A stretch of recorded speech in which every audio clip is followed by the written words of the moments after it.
Olá, queridos, sejam bem-vindos ao Entenda a Bíblia, sejam bem-vindos ao nosso canal. Esse é o vídeo de número 80. Nós vamos falar sobre as consequências do pecado antes de falar sobre o significado da justiça de Deus ou da ideia de justiça de Deus. Vamos falar sobre consequências do pecado. Porque seria um pecado, já que você nos ouve toda a vida, você não se inscrever no canal e muito menos ativar o sininho, né? Então, por favor, não cometa esse pecado grave, né? Não cometa isso, faça o bem, né? Você está nos ouvindo, está sendo abençoado pela gente, então, por favor, siga a gente aí. Tô brincando, não é pecado você não seguir, fique tranquilo, fique à vontade. É apenas um pedido para que você nos ajude para que esse canal chegue mais longe, chegue para mais pessoas e possa abençoar mais vidas, assim como está abençoando você. Então hoje nós vamos falar sobre as consequências do pecado.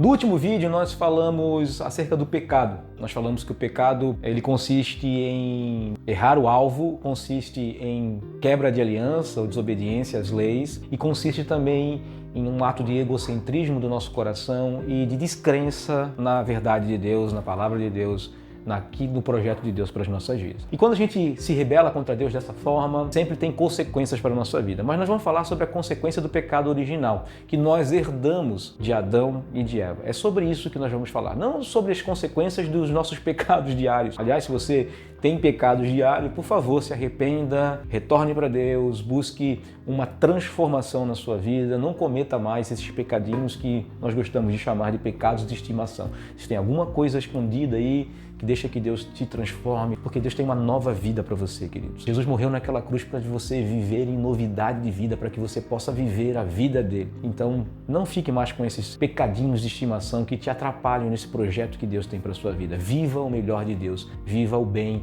viva a vida que Deus deu para você de presente pela graça. Quais são as consequências do pecado, desse pecado original? O que nós herdamos de Adão e Eva, além da natureza pecaminosa? Ou o que a natureza pecaminosa faz sobre as nossas vidas? E por que, diante de tudo que Jesus falou sobre escravidão do pecado, Paulo também fala sobre isso, o que essa escravidão do pecado faz e domina a gente? E quais são as consequências desse pecado sobre as nossas vidas? A primeira consequência é a corrupção moral, ou podemos dizer a incapacidade moral, a incapacidade de fazer o que é certo aos olhos de Deus, incapacidade de fazer ou cumprir a vontade de Deus sobre as nossas vidas. Mesmo que a gente saiba que aquilo não é certo, existe alguma força em nós que nos leva a fazer aquilo que aos nossos olhos ou até diante da nossa religiosidade é errado. Vai dizer para alguém que é viciado em alguma coisa deixar de fazer aquilo simplesmente pelo entendimento de que ele sabe que aquilo ali faz mal para a vida dele. Ele não consegue porque ele está dominado por aquilo. Ele está dominado por essa corrupção, por essa incapacidade que existe na vida dele de cumprir o bem, ou de fazer o certo, ou de fazer a justiça. Isso não quer dizer que nós herdamos de Adão a impossibilidade de fazer o bem em alguns momentos. Não, não é isso. Nós temos essa capacidade e em muitas das nossas ações nós fazemos o bem, mas é muito difícil nós fazermos o bem sem que nós, de alguma forma, ganhemos algo com aquilo. É muito difícil a gente fazer. É possível, mas não é algo muito comum. Lembre-se que eu falei que o pecado também promove essa ideia de egocentrismo em nós. Então nós somos corruptos por natureza, somos corruptos por causa do pecado. Nós buscamos fazer, mesmo que nós entendemos o que é certo e o que é errado, mesmo que de alguma forma viermos a tentar fazer o que é certo, a nossa natureza vai nos levar a fazer o errado. É muito difícil dizer para um cara que mente a vida toda, dizer para ele parar de mentir do dia para a noite. É muito difícil dizer para aquela pessoa que é um fofoqueiro compulsivo, dizer assim, agora tu tem que parar de falar mal da vida dos outros, e vai viver a tua vida. Não, é muito difícil para essas pessoas porque existe nelas uma corrupção, existe nelas uma incapacidade moral causada por causa do pecado. Só existe uma forma da gente vencer isso. É nós recebermos a justificação do Espírito Santo, é nós recebermos essa ação, essa regeneração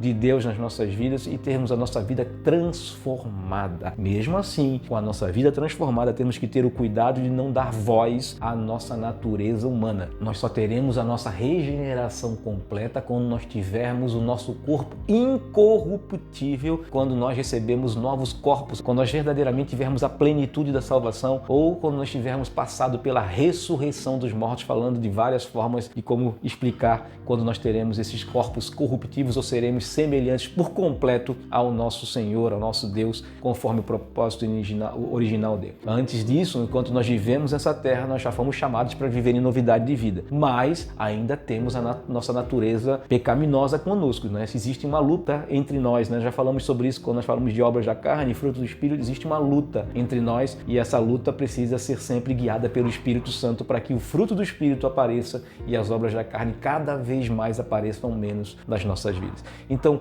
a primeira consequência é essa condição, essa incapacidade de fazer o que é certo. A segunda consequência é o que nós chamamos de morte. O homem morreu, não apenas uma morte física, mas o homem morre espiritualmente falando. O homem é separado de Deus, e não somente separado de Deus, separado da criação como um todo e até mesmo separado de si próprio, em alguns casos, por causa do pecado. O pecado causa essa morte no homem, causa essa separação do homem. Deus não pode mais se relacionar com a gente de maneira perfeita ou de maneira genuína por causa do pecado. Isaías vai dizer que o pecado faz separação entre nós e o nosso Deus para que Ele não nos ouça, para que Ele não atente à nossa voz, para que Ele não tenha relacionamento perfeito e genuíno com a gente. Infelizmente, o pecado trouxe a morte para nós. Aliás, quando nós falamos de morte, a Bíblia vai dizer que a morte será o último inimigo a ser vencido, ou seja,